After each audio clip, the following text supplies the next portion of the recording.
वृंदावन और मथुरा की होली पूरे विश्व में प्रसिद्ध है, लेकिन क्या आप जानते हैं कि इसकी शुरुआत कैसे हुई? ये वीडियो आपको श्री कृष्ण और राधा की उस दिव्य प्रेम कथा से परिचित कराएगा, जहां से होली का आरंभ हुआ। वीडियो पसंद आए तो लाइक, शेयर और सब्सक्राइब जरूर करें।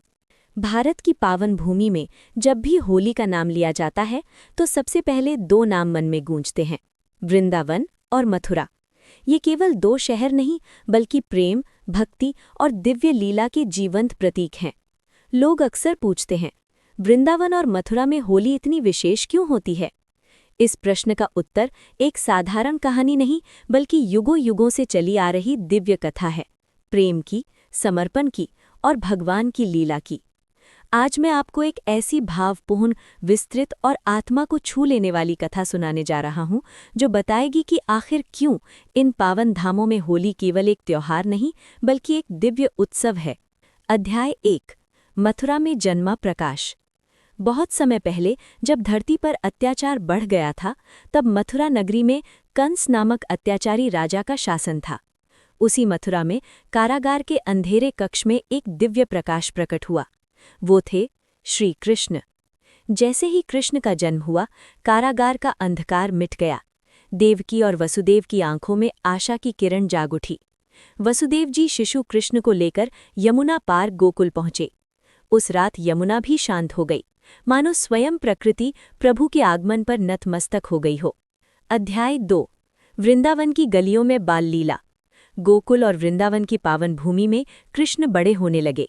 वहां की गलियों में बांसुरी की मधुर ध्वनि गूंजती थी। कृष्ण अपने सखा सखियों के साथ खेलते, गाय चराते और माखन चुराते। लेकिन इसी बाल लीला के बीच एक दिव्य प्रेम अंकुरित हो रहा था। वो प्रेम था राधा का। राधा और कृष्ण का प्रेम सांसारिक नहीं, बल्कि आत्मा का प्रेम था। अध्याय 3, होली की शुरुआत का रहस्य। एक दिन बालक कृष्ण अपनी माता यशोदा से शिकायत करने लगे, मैया, राधा इतनी गोरी क्यों है और मैं सांवला क्यों हूँ? यशोदा मुस्कुराई और बोली, लाला, तू राधा के मुख पर रंग लगा दे, फिर दोनों एक समान हो जाओगे। बस वही दिन था जब कृष्ण ने राधा और गोपियों पर रंग डाला।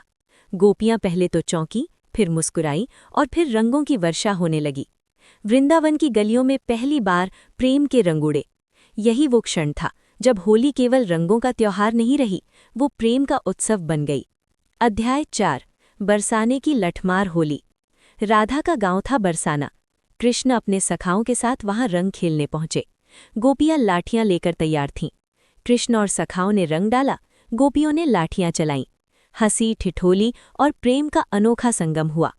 आज भी बरसाने की लठमार होली उसी परंपरा की स्मृति है। अध्याय 5, भक्ति और रंगों का संगम। वृंदावन में होली केवल खेली नहीं जाती, उसे जिया जाता है। मंदिरों में फूलों की होली होती है, गुलाल उड़ता है, भजन गूंजते हैं। राधे राधे की ध्वनि से पूरा वातावरण भक्तिमय हो जाता है। अध्याय 6, होली का आध्यात्मिक अर्थ। वृंदावन और मथुरा की होली हमें सिखाती है, रंग केवल बाहरी नहीं, भीतर के भी होने चाहिए। प्रेम भेदभाव मिटा देता है। ईश्वर के साथ संबंध आनंद का स्रोत है। ये होली हमें याद दिलाती है कि जीवन भी रंगों का उत्सव है। अध्याय 7, आज की होली। आज भी जब फाल्गुन मास आता है तो मथुरा वृंदावन में लाखों श्रद्धालु आते हैं। वे केवल रंग खेलने नहीं आते, वे कृष्ण की लीला को महसूस करने आते हैं। मंदिरों में फूलों की वर्षा होती है। बांके बिहारी मंदिर में गुलाल उड़ता है। भक्त नाचते हैं, गाते हैं, रोते हैं, हंसते हैं और कहते हैं, शाम तेरी बंसी पुकारे राधा नाम। अंतिम संदेश। वृंदावन और मथुरा की होली केवल एक त्योहार नहीं है, ये प्रेम की परंपरा है। ये आत्मा और परमात्मा के मिलन का प्रतीक है।